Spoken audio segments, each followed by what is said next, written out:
우리 찾으셨으면 한 목소리로 읽겠습니다. 시작. 그날의 죄와 더러움을 씻는 셈이 다윗의 족속과 예루살렘 주민을 위하여 열리리라. 아멘.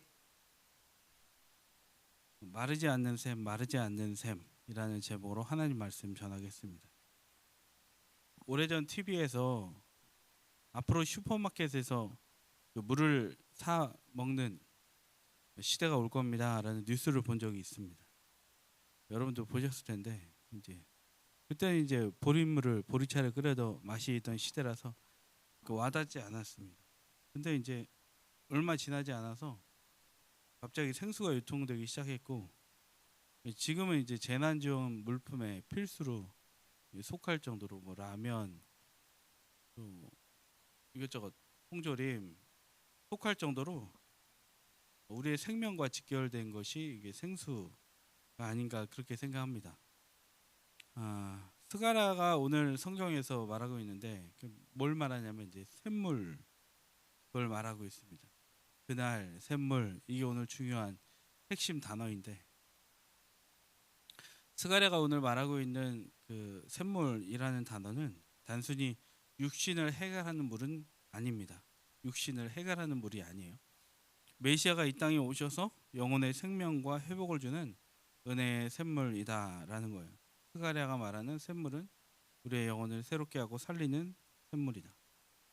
당시의 역사를 보면 이스라엘 백성들은 바벨론 포로기를 70년을 보내고 이제 돌아왔죠. 근데 이제 무너진 성전은 재건은 하지 못하고 사람들의 마음까지도 함께 무너져 있었고 황량한 거리만큼 사람들은 절망 가운데 소망을 잃고 있는 모습이 있었다는 거예요. 그럼에도 불구하고 스가랴는 하나님이 보내신 선지자 아니겠습니까? 스가랴가 말하기를 예수님으로 인해 성취될 것이 있다. 그날에는 예수님으로 인해 성취될 것이 있다라고 당당하게 말하면서 세 가지가 성취된다를 예언한 거예요. 이때는 구약 시대니까 장차 메시아가 오셔서 이 일이 성취된다. 첫 번째로는 죄와 더러움이 씻어질 것이다. 죄와 더러움이 씻어진다. 둘째로는 우상과 거짓이 제거될 것이다. 남은 그 세 번째는 하나님께서 남은 자를 연단하시고 새롭게 하신다. 첫 번째는 뭐예요? 죄와 더러움을 씻어내신다. 두 번째는 우상을 제거하신다. 세 번째는 남은 자를 연단하신다. 이 얘기죠. 그러니까 소망을 갖자 이 얘기를 오늘 예언한 거죠. 우리도 삶이 흔들리고 절망에 빠지는 상황이 올 때가 있습니다. 그럴지라도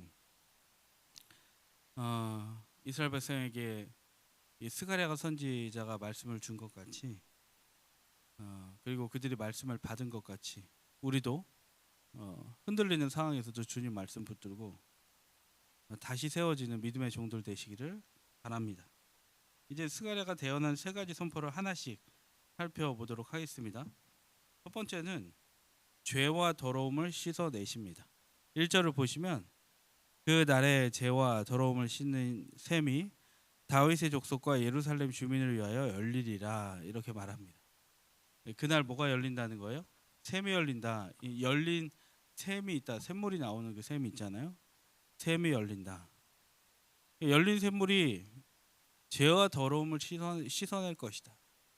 그럼 여러분 셈의 정체가 뭐길래 죄를 씻을 수 있습니까? 셈은 예수님이시죠. 그러니까 죄를 씻을 수 있는 분은 오직 누구밖에 없습니까? 예수님밖에 없는 거예요. 그러니까 예수님이 오셔서 죄와 더러움을 씻어낼 것이다. 그러니까 메시아 구약에서는 계속 메시아가 오실 것이다라고 예언했잖아요. 스가랴 선지자도 이렇게 회복기의 선지자 아니겠습니까? 돌아와서 포로기를 지나 회복기를 접어주는데 회복기 선지자예요. 그러니까 말하는 것이 메시아가 올 것이다. 근데 그가 와서 죄와 더러움을 씻어낼 것이다. 요 선포를 한 거예요. 자녀를 양육하는 부모님들 잘 아시겠지만 우리 애가 놀이터에서 신나게 놀고 들어와요. 밖에 나갔다 들어오면 뭐부터 얘기합니까? 그죠? 손 씻고 밥 먹어 이러잖아요. 손 씻고 와서 일로 와서 먹어. 옷 다 털어. 왜 그래요? 밖에서 가지고 들어온 먼지가 있잖아요. 온갖 더러운 것들이 따라 들어와서 입으로 코로 들어가기 때문이죠. 우리 하나님은 거룩하십니다. 존귀하십니다. 티 없으십니다. 근데 그 하나님이 우리와 함께 하고 싶으신 거예요. 근데 우리 하나님은 거룩하고 선하셔서 온갖 죄로 덮여져 더러워져 있는 우리를 그냥 좌시하고 두고 보고 계시지 않습니다. 하나님만 깨끗하고 거룩하고 우리는 어떻게 됐건 상관 안 하는 분이 아니에요. 하나님은 우리도 거룩해라 라고 말씀하셨어요. 아멘이시죠. 그래서 하나님 오늘 샘물로 예수님이 오셔서 정결케 하시는 순간이 있다. 그런데 이제 샘이 열려서 그렇게 된다고 했잖아요. 그런데 그 샘이 오늘 말씀을 수여받은 이스라엘에게만 머물러 있지 않습니다. 이 샘은 언제까지 열려 있냐? 지금까지 열려 있어요. 그때 열려서 예수님 오시면서 열려서 지금까지 열려 있어요. 열려 있으면 어떻게 하면 됩니까? 들어가면 됩니다. 샘이 열려 있으면 어떻게 합니까? 그 앞에 가서 흘러 내려오는 물을 받아 먹으면 되는 거예요. 그래서 수고하고 무거운 짐진 자들아, 예수님이 뭐라 그러신 겁니까? 다 내게로 와라. 내 샘은 열려 있다. 그거 먹고 쉬라. 너희 무거운 짐 나한테 내려놔라. 나하고 바꾸자. 네가 내려놓고 내가 주는 영원한 샘물, 마르지 않는 샘물 네가 먹으면 된다. 그러면 뭐예요? 마음의 평강. 이것을 어디서 오냐면 네가 내 앞에 와서 죄와 더러움이 씻길 것이다. 너의 수고와 무거운 짐들을 그러니 내게로 와서 내려놓으라. 라고. 그래서 예수님이 수고하고 무거운 짐자들아 내게로 오라. 샘물은 열려 있다라는 거죠. 닫혀 있지 않고 열려 있다는 거예요. 그러므로 여러분 어떻게 해야 됩니까? 우리는 죄와 더러움을 씻어 주신 예수님 앞에서 죄가 있어도 이스라엘 백성들도 너무 힘든 때였잖아요. 이 말씀을 받았을 때 삶이 힘들어도 열린 샘물이신 예수님께 나아가서 예수님 믿고 죄사함 받고 묶임에서 풀리고 여러분 자유함 얻는 우리 그리스도인 되기를 주님의 이름으로 축복합니다. 첫 번째는 죄와 더러움을 씻어 주신다. 죄의 문제, 걱정, 염려, 두려움. 두 번째로는 우상과 거짓과 귀신을 제거하십니다. 한번 따라해 주시겠어요? 우상과 거짓과 귀신을 제거하십니다. 2, 3절에 보시면 눈으로 한번 쭉 보시면 하나님은 정결한 공동체를 세우기 위해서 오늘 이스라엘 백성 공동체의 말씀을 주시는 거니까 우상과 거짓 선지자와 더러운 귀신을 제거하겠다 얘기하는 거예요. 그런데 이제 이스라엘 백성들에게 있던 그 엄습해 오던 악한 영들이 맨날 그런 얘기 했겠죠. 네 삶이 중요해. 이런 얘기 했을 거예요. 실제로 학개 선지자가 그 선포하기를 당대에 이제 회복기, 포로기는 끌려갔을 때 회복기는 포로로 끌려갔다가 돌아와서 회복될 텐데 스가랴하고 학개 선지자가 같은 동시대 때고 학개가 조금 더 세게 말하는 사람이고 스가랴가 조금 더 이렇게 보들보들하게 말랑말랑하게 얘기하는 사람인데 학개 선지자가 얘기했던 게 너희들은 판벽한 집을 짓고 하나님의 성전을 이렇게 내버려 두느냐 이렇게 거친 말 막 했거든요. 직설적인 말. 사단이 그런 거죠. 당시 이스라엘에 모인 사람들, 예루살렘에 모인 사람들, 네 삶이 중요해. 너는 너희 집도 제대로 관리 못하면서 무슨 나가서 성전을 짓는 자 그러냐. 네 삶이 중요해. 니네 가정이 먼저고 저 앞에 예루살렘 성전 저 언제 되겠어. 천천히 해. 이렇게 꼬시지 않았겠습니까? 그게 가정을 신경 쓴다는 게 나쁜 게 아니죠. 그러나 하나님께서는 먼저 두어야 할 가치를 하나님께서는 정확하게 하기를 원하신다는 거예요. 그리고 또 뭐라 그랬겠어요? 하나님 떠나도 돼. 맨날 와서 예루살렘 성전 보면서 하나님 세워주십시오. 다시 영광이 다윗의 영광이 회복되게 해주십시오. 하나님 왕가의 솔로몬의 영광이 회복되게 해주십시오. 근데 하나님 떠나도 돼. 네 삶이 중요해. 속삭이면서 어떻게 했겠습니까? 우상을 섬기게 하고 하나님 떠나게 하는 거죠. 4절에서 6절은 그런데 이런 상황 가운데 놓여있던 이스라엘 백성들에게 어떤 일이 일어나냐면 눈으로 보시면 샘이 열리는 거예요. 샘이. 은혜가 열리는 거예요. 메시아가 오시는 거예요. 샘이 열리니까 상황이 바뀌어서 거짓되고 거짓 더러운 것들이 드러납니다. 그러니까 공동체에 어떻게 돼요? 더 이상 거짓 선지자가 설 곳이 없음을 보여주는 거예요. 부정적인 것이 떠나가게 되고 메시아, 죄와 더러움을 없애는 분, 온 우주 만물을 창조하실 때 하나님과 함께 창조하셨던 예수 그리스도 메시아가 도래하니까 더러운 것들은 떠나간 거예요. 거짓된 것, 부정적인 것, 죄로 말미암은 것 떠나간 거예요. 건강한 공동체에는 특징이 있어요. 어떤 모임에서도 사람이 주인 되려는 모습이 없다는 거예요. 오직 샘물이신 예수님이 주임 되심이 곳곳에서 드러나요. 어떤 예배에서도 어떤 모임에서도 소그룹, 중그룹, 대그룹에서도 주인을 찾아볼 수 없어요. 그러니 다툼이 없겠죠. 영광과 칭찬도 찬송도 오직 그분께만 들어갑니다. 그런 공동체는 거짓과 더러움이 머물 수가 없다는 거예요. 4절에서 6절에.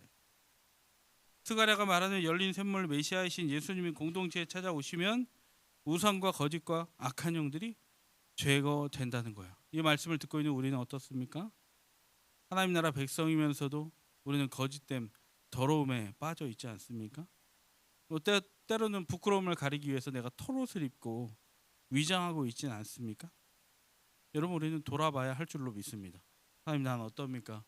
죄로, 더러움으로, 우상으로, 털옷으로 가리고 치장하고 있지 않습니까? 그러므로 어떻게 해야 됩니까? 우리는 앞으로 공동체 안에서 이제는 거짓말하지 말아야지, 더럽게 행동하지 말아야지, 더러운 말 하지 말아야지, 말아야지 하잖아요. 그럼 말아야지 하다가 대부분의 것을 못합니다. 왜냐하면 우리는 죄인이고 죄의 속성 때문에 안 좋은 걸 계속할 수밖에 없거든요. 그리고 스트레스를 받아요. 교회에 오면 하지 말아야 될 게 너무 많은 거예요. 근데 바꿔서 생각하면 여러분, 누가 오셔서 하지 말아야 될 것이 끊어졌습니까? 예수님이 오셔서 샘물이 오시니까 끊어졌잖아요. 그러니까 내가 하지 말아야지, 교회에서 안 좋은 말 하지 말아야지, 비판적인 시각 갖지 말아야지, 교회를 위해 뜨겁게 기도해야지, 성도를 사랑해야지, 조직에서 왕되지 말아야지 라고 말아야지를 묵상하는 것이 아니라 복음을 묵상하는 거예요. 예수님을 묵상하는 거예요. 그러면 어떻게 됩니까?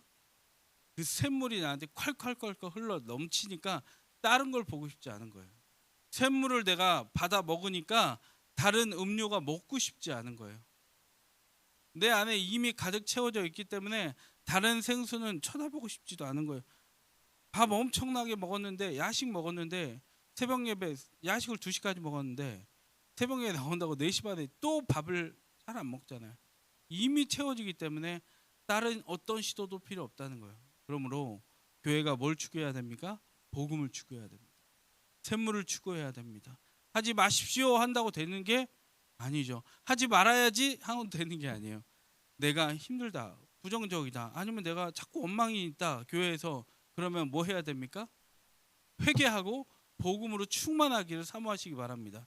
그러면 교회에서 내 여러 가지 회사나 그런 공동체에서 부정은 떠나게 됩니다. 발 붙일 곳이 없게 된다는 것이 오늘 성경에서 말하는 원리인 거예요. 자, 끝으로 앞서 열린 샘물이 죄와 거짓을 씻어낸다, 귀신을 쫓아낸다, 악령들을 쫓아낸다, 그게 이제 샘물로부터 받은 은혜이다를 보았다면, 이제 하나님이 깨끗하게 된 백성을 어떻게 다루시는지 살펴보도록 하겠습니다. 마지막입니다. 셋째로 보면 남은 자를 연단하신다는 거예요. 남은 자를 연단하셔서 새롭게 하신다. 9절에 보시면 하나님은 열린 샘물은 우리를 죄에서 해방시키시고 우상을 제거하신 후에 하신 일이 시험과 연단을 주신 거예요. 그러니까 하나님이 택하시면 가만 그냥 생각해 보면 하나님이 택하시고 구원하시려고 우상을 쫓고 죄를 멀리 떠나게 하고 죄를 버리게 하시잖아요. 그러면 좀 태평하게 편안하게 해주시면 좋지 않겠습니까? 일반적으로 보면 하나님 목적 이루셨습니까? 근데 태평하게 두지 않는다는 거예요. 그러면서 시험과 연단을 주신다는 거예요. 근데 하나님 왜 그렇게 하시겠습니까? 목적이 있는 거예요. 그것은 하나님과 사람과 소통하기 위해서요.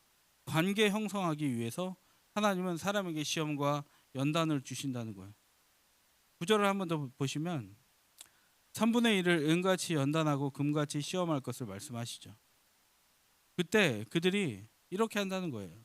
좀 편하게 풀어서 말씀드리면 그들이 내 이름을 부르니 하나님이 듣고 말씀하시길 이는 내 백성이다.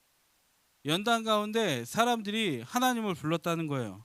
그러니까 하나님께서 하나님 입장에서는 듣고 말씀하시길 이는 내 백성이다 라고 한다는 거예요. 이렇게 하시니까 또 연단 가운데 있는 백성들은 어떻게 반응합니까? 여호와는 내 하나님이십니다 라고 한다는 거예요. 연단 가운데 사람들이 하나님 부르고 하나님이 듣고 말씀하시는데 너희는 내 백성이야. 그 말 들은 백성들이 여호와는 나의 하나님이십니다. 이게 뭐가 형성된 거예요? 연단을 통해 관계가 형성된 거예요.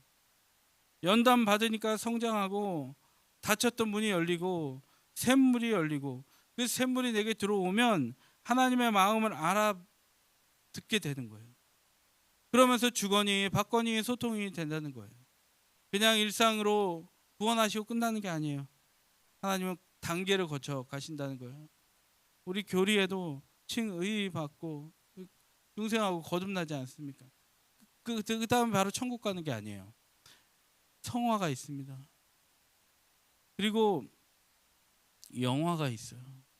하나님은 그렇게 구원하신 자를 훈련하시고 거듭나게 하십니다. 훈련하시고 연단하십니다. 그러면서 뭐 하자는 거예요? 나랑 얘기하자. 나하고 소통하자. 나는 같이 갔으면 좋겠어. 나하고 관계 맺자. 그래서 오늘 이제 집에 가셔서 9절을 계속 눈으로 묵상해 보시고 마음으로 묵상해 보세요. 하나님이 왜 죄를 걷어내시고 우상을 제거하시고 거짓 더러운 것들이 발붙이지 못하게 하시고 왜 샘물을 주셨는가? 왜 메시아를 보내셨는가? 결국에는 인간이 죄짓고 하나님과의 소통이 끊어졌는데 그 관계 다시 연결하시려고 하나님이 이렇게 관계 맺고 싶어서 네가 내 딸이야, 네가 내 아들이야. 네, 하나님이 저희 하나님이십니다. 이거 듣고자 소통하고자 하나님은 그렇게 관계 형성이 되는 과정을 인생 가운데 주신 겁니다. 그러므로 여러분 택한 백성이 고난 앞에서 원망하지 않기를 바랍니다. 택한 백성이 겪는 고난은 의미 없는 고생이 아니라 하나님과 관계가 형성되는, 내가 하나님 부르고 하나님 나 부르시고 하나님 나의 아버지십니다. 그걸 통해 가까워지고 거룩한 제사장으로 거듭나 참된 사명 감당하게 될 줄로 믿습니다. 말씀 맺겠습니다. 오늘 본문은 샘물이신 예수님이 우리에게 죄를 씻어주시고 거짓을 걷어내시고 연단을 거쳐서 남은 자들을 새롭게 하십니다. 왕같은 제사장같이 사용해 주십니다. 이스라엘 백성들이 황폐한 땅에서 말씀을 들었듯이 우리 역시 거친 삶의 복판에서 하나님 말씀 듣고 또 불처럼 연단받아서 금과 은처럼 빛나게 되어 인생에 하나님께서 우리에게 원하신 하나님과 소통이 이루어지기를 바랍니다. 더 나아가서 하나님이 우리를 통해 이루시기 원하는 참된 목적을 이 땅 가운데 하나님으로부터 인하여 이룰 수 있는 하나님의 손길이 늘 함께하는 우리 인생 되기를 간절히 소망합니다. 기도하겠습니다. 하나님 아버지, 이스라엘 백성들이 황폐한 땅에서 정말 타는 목마름으로 있을 때 샘물이 열릴 것이라는 말씀을 들었습니다. 샘물이 터져 나올 거라고 말씀을 들었습니다. 그 샘물은 죄를 씻어내고 우상을 걷어내고 연단 가운데 하나님과 소통할 수 있는 길을 열어주는 하나님 중요한 과정입니다. 우리도 거친 광야 같은 인생을 삽니다. 우리 인생 가운데 찾아오셔서 죄와 걱정과 두려움과 염려의 구름이 사라지고 더러움이 사라지고 정말 우리가 섬기던 우상들이 떠나가고 우리의 인생에 그 더러운 것들은 발붙일 자리가 더 이상 없게 도와주시며 예수님의 찾아오심으로 그 희열을 느끼고 감사와 찬양으로 우리 인생 보낼 수 있도록 인도하여 주옵소서. 지금 오늘 당하는 고난이 있다면 연단의 과정이며 하나님과 소통하고 관계 맺고 대화할 수 있는 기회를 주신 것임을 믿고 오늘도 또 때로는 힘든 상황 가운데 주님 묵상하며 주님과 소통하며 하나님 우리에게 주신 참된 목적을 이뤄나가는 하루 될 수 있도록 인도하여 주시옵소서. 귀한 예물을 하나님께 드렸사오니 홀로 영광 받아 주시고 뛰어지는 곳에 하나님 한 분만 찬송 받아 주시고 궁핍하고 어려운 가운데 드렸을지라도 찾아가 주셔서 마음과 아버지의 생각과 모든 행동과 아버지 모든 영혼을 주님께 맡기고 궁핍할지라도 하나님 평강과 소망을 얻을 수 있는 믿음의 백성 되도록 인도하여 주옵소서. 감사하며 예수님 이름으로 기도합니다. 아멘.